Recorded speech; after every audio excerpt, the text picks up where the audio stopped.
ಕನಕಪುರದಿಂದ ರಾಮನಗರದತ್ತ DK brothers ಬರ್ತಾ ಇದ್ದಂತೆ ಅವರ ಸ್ವಾಗತಕ್ಕೆ ಅಂತ ಬೃಹತ್ ಬೈಕ್ ರ್ಯಾಲಿ ಹಮ್ಮಿಕೊಳ್ಳಲಾಗಿದೆ. ಶಾಸಕ ಬಾಲಕೃಷ್ಣ ನೇತೃತ್ವದಲ್ಲಿ ಬೈಕ್ ರ್ಯಾಲಿ ಹಮ್ಮಿಕೊಳ್ಳಲಾಗಿರೋದು.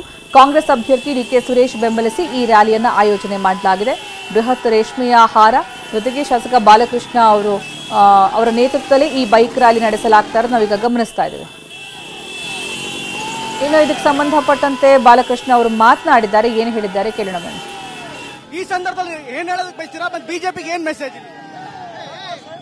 ಬಿಜೆಪಿಯ ಬೂಟಾಟಿಕೆ ಮಾತುಗಳಿಗೆ ಜನ ಬಗ್ಗೋದಿಲ್ಲ. ಕ್ರಿಯಾಶೀಲ ಲೋಕಸಭಾ ಸದಸ್ಯರು ಬೆಂಗಳೂರು ಗ್ರಾಮಾಂತರ ಕ್ಷೇತ್ರವನ್ನ ಅರ್ಥ ಮಾಡಿಕೊಂಡು ಕೆಲಸ ಮಾಡ್ತಾ ಇರ್ತಕ್ಕಂಥ ಸಮಸ್ಯೆಯನ್ನ ಅರ್ಥ ಮಾಡಿಕೊಂಡು ಕೆಲಸ ಮಾಡ್ತಾ ಇರ್ತಕ್ಕಂಥ ಡಿಕೆ ಸುರೇಶ್ ಅವರಿಗೆ ಬೆಂಗಳೂರು ಗ್ರಾಮಾಂತರದ ಜನತೆ ಅಭೂತಪೂರ್ವವಾದಂತಹ ಬೆಂಬಲವನ್ನು ವ್ಯಕ್ತಪಡಿಸ್ತಾ ಇದ್ದೀವಿ. ಇದ್ರ ಜೊತೆಗೆ ಜೆಡಿಎಸ್ ಈಗ ಮತ್ತೆ ಮರುಹುಟ್ಟಾಗತ್ತೆ ಇಲ್ಲಿಂದ ಗ್ರಾಮಾಂತರದಿಂದ ಅಂತ ಹೇಳ್ತಿದ್ದಾರೆ. ಒಂದು ಸವಾಲ್ ಆಗ್ತಿದ್ದಾರೆ, ದೇವೇಗೌಡರ ಅಖಾಡಕ್ಕೆ ಇಳಿದಿದ್ದಾರೆ. ಆ ತರ ಆಗ್ಬೇಕು ಅಂದಿದ್ರೆ ಕುಮಾರಸ್ವಾಮಿ ಅವರೇ ಸ್ಪರ್ಧೆ ಮಾಡಬೇಕಾಗಿತ್ತು. ಅನ್ಕಂಟ್ರೋಲ್ಡ್ ಬ್ಲಡ್ ಶುಗರ್ ಇಂದ ಕಣ್ಣು, ಕಿಡ್ನಿ, ಹಾರ್ಟ್, ನರಮಂಡಲಕ್ಕೂ ಅಪಾಯ. ಮಧುಮೇಹ ಎನ್ ಸಕ್ಕರೆ ನಿಯಂತ್ರಣದೊಂದಿಗೆ ನಿಮ್ಮ ಅಂಗಾಂಗಗಳ ಆರೋಗ್ಯನೂ ಕಾಪಾಡುತ್ತೆ. ಕುಮಾರಸ್ವಾಮಿ ಅವರು ಸ್ಪರ್ಧೆ ಮಾಡದೇ ಇರೋದು ಅವರು ನಾನು ಗೆಲ್ಲೋದಕ್ಕಾಗೋದಿಲ್ಲ ಅಂತ ಹೇಳಿ ಪಾಪ ಬಾಮೈದನ್ ಕರ್ಕೊಂಡ್ಬಂದು ನಿಲ್ಸವ್ರೆ. ಇದು ಕುಟುಂಬದ ರಾಜಕಾರಣಕ್ಕೆ ಇಲ್ಲಿ ಜಾಗ ಕೊಡೋದಿಲ್ಲ. ಇಲ್ಲಿ ಜನ ಅಭಿವೃದ್ಧಿ ಪರವಾಗಿದ್ದಾರೆ.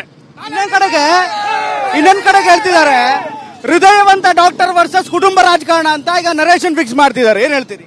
ಡಾಕ್ಟ್ರು ಕೆಲಸ ಮಾಡಬೇಕು, ರಾಜಕಾರಣಿ ಕೆಲಸ ಮಾಡಬೇಕು. ಯಾರ್ಯಾರು ಯಾವ ಕೆಲಸ ಮಾಡಬೇಕು ಆ ಕೆಲಸ ಮಾಡಬೇಕು. ನಮ್ ನಾಯಕರು ಅಭಿವೃದ್ಧಿ ಕೆಲಸ ಮಾಡ್ತಾವ್ರೆ, ಅಭಿವೃದ್ಧಿಗೆ ನಮ್ ಜನ ವೋಟ್ ಹಾಕ್ತಾರೆ.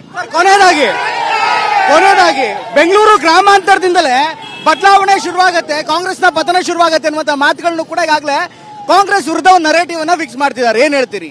ಬೆಂಗಳೂರು ಗ್ರಾಮಾಂತರದಿಂದನೇ ದಳದ ಅಧಿಪತನ ಶುರು ಆಯ್ತದೆ. ದಳ ಇಲ್ಲಿಗೆ ಹೆಚ್ಚು ಕಡಿಮೆ ಮುಗ್ದೋಗೈತೆ. ಇಲ್ಲಿಂದನೇ ಈಗ ದಳ ಪುನಃ ಮತ್ತೆ ಮುಗಿಸ್ತಕ್ಕಂಥ ಕಾಲ ಹತ್ರ ಬಂದಿದೆ. ಕುಮಾರಸ್ವಾಮಿ ಅವರು ಮಂಡ್ಯದಿಂದ ಬಂದು ನಿಂತ್ಕೋತಾ ಇರುವಂತದ್ದು ಮೈಸೂರು, ಚಾಮರಾಜನಗರ ಗ್ರಾಮಾಂತರಕ್ಕೆ ಒಕ್ಕಲಿಗ ಮತಗಳು ಕನ್ಸಾಲಿಡೇಟ್ ಆಗ್ಲಿ ಅಂತ. ಅದ್ರಲ್ಲೂ ಡಿ ಕೆ ಶಿವಕುಮಾರ್ಗೆ ಒಂದು ಟಾಂಗ್ ಕೊಡೋದಕ್ಕೆ ಅಂತ ಒಂದು ಲೆಕ್ಕಾಚಾರ ಇದೆ. ನೋಡ್ರಿ, ಅವ್ರು ಅದೇ ರೀತಿ ನಿಂತ್ಕೋಬೇಕು ಅಂತಂದಿದ್ರೆ ಗ್ರಾಮಾಂತರದಲ್ಲಿ ನಿಂತ್ಕೋಬೋದಾಯ್ತು. 2 ಸಾರಿ ಲೋಕಸಭಾ ಸದಸ್ಯರಾಗಿದ್ದಾರೆ ಈ ಭಾಗದಲ್ಲಿ. ಅವ್ರು ಯಾತಕ್ಕೋಸ್ಕರ ಮಂಡ್ಯಕ್ಕೆ ಹೋದ್ರು? ಮಂಡ್ಯದಲ್ಲಿ ಯಾರು ಕಾರ್ಯಕರ್ತರಿರ್ಲಿಲ್ಲ. ದಳದಲ್ಲಿ ಒಬ್ಬ ದಳದ ಕಾರ್ಯಕರ್ತರನ್ನ ಗೆಲ್ಸ್ತಕ್ಕಂಥ ಶಕ್ತಿ ಇರ್ತಕ್ಕಂಥದ್ದು ಕಾಂಗ್ರೆಸ್ ಪಕ್ಷದಲ್ಲಿ, ಜೆಡಿಎಸ್ ನಲ್ಲಿ ಅಲ್ಲ ಅಂತಕ್ಕಂಥದ್ದನ್ನ ಹೇಳಲಿಕ್ಕೆ ಇಚ್ಛೆ ಪಡ್ತೀನಿ. ಥ್ಯಾಂಕ್ ಯು, ಧನ್ಯವಾದ.